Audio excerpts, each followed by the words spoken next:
How to make lavender oil. Cut sprigs of fresh lavender or purchase them dried.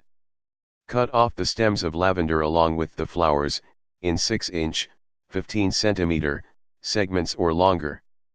The leaves and new stems can be used to infuse oil as well as the flowers, although the woody, thick stems near the base should be avoided. You may use flower buds or strong-smelling flowers. You may wish to pick more lavender than you think you need. Then, if the oil you create isn't strong enough to suit your preferences, you will not have to wait for a new batch of lavender to dry. Let the lavender dry.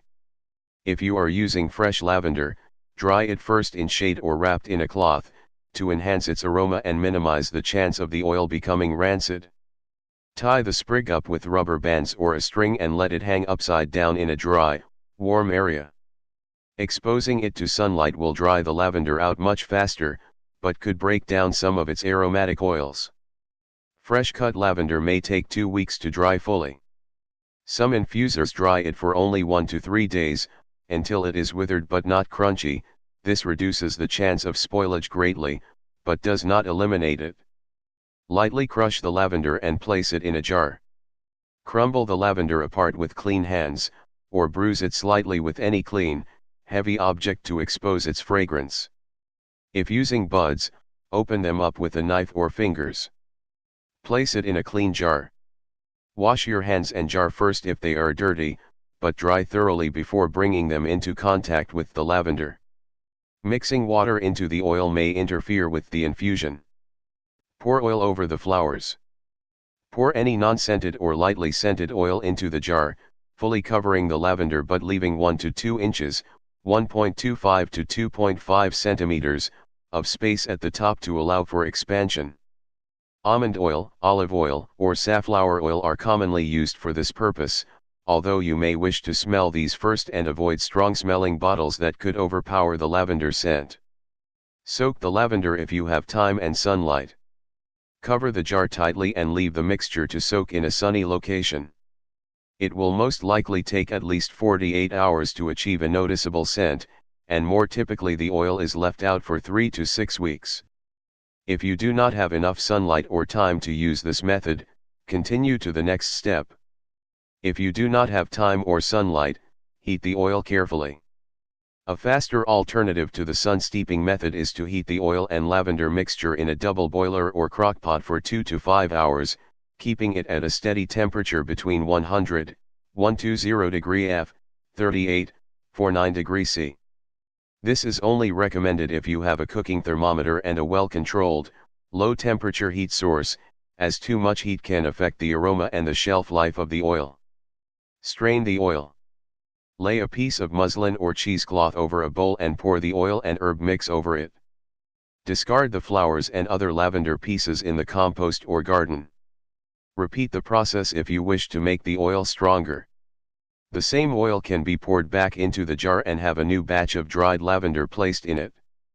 As described above, leave it out in a sunny location, or heat it at low temperatures, to create a stronger infusion. This can be repeated as many as 8 times if you want a powerful oil. Add a few drops of vitamin E, optional. Vitamin E can be added at the end of the infusion to increase the shelf life of the oil. This is recommended if you do not have a cool, dark place to store the oil, or if the oil you used is somewhat old or has a short shelf life.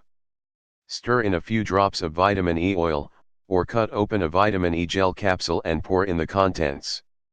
Store your oil in a dark bottle or jar. Gather up the muslin and squeeze the material to extract as much as you can over a bowl or measuring cup. Transfer this to a bottle or jar made from dark glass or opaque plastic to prevent overlong exposure to light from breaking the aroma down. The shelf life for lavender-infused oil depends on the type and freshness of oil used, but can typically last for months if kept in a dry, dark location. Creating lavender balm or salve. Follow the instructions for creating an infused oil first. This method turns a lavender-infused oil into a salve that can be rubbed onto your skin to lessen inflammation and pain. First, you'll need to create the lavender-infused oil as described in another section, or purchase some from a herbalist store. Shave beeswax using a knife or cheese grater. You may wish to use a cheap, extra grater rather than one you use regularly, because the wax may be difficult to clean off. Measure the beeswax before you shave it into fragments. You will need approximately 1 part beeswax to 8 parts oil. Use more beeswax for a harder balm, and less for a softer salve. If your beeswax was sold by weight, you can use these approximate weight to volume conversions. 1 ounce of beeswax equals 1 fluid ounce equals 1/8 cup equals 28 grams. Heat the beeswax and oil over low heat. Place the beeswax fragments in a pan. Pour the lavender infused oil over it. Heat over low heat until they have melted together. It may take 15 minutes or more for all the beeswax fragments to melt. Stir occasionally using a wooden spoon or other heat-safe utensil, preferably one you don't mind damaging if wax ends up stuck to it permanently. Pour the mixture into containers.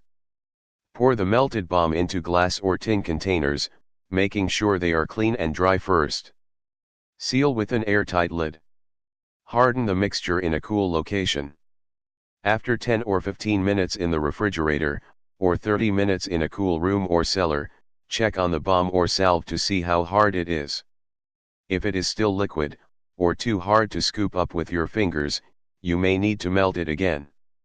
Add more beeswax to make it harder, or more oil to make it softer. Clean your pot and stirring utensil. Boil hot, soapy water in your pot once it's been emptied of balm, then turn off the heat. Let it cool for a couple minutes, then put on rubber gloves so you can scrub the wax from the sides while the water is still quite hot. Place the stirring utensil in the water only after the water is done boiling to avoid damaging it. Scrub the utensil and pot with a hard sponge or scrubbing brush.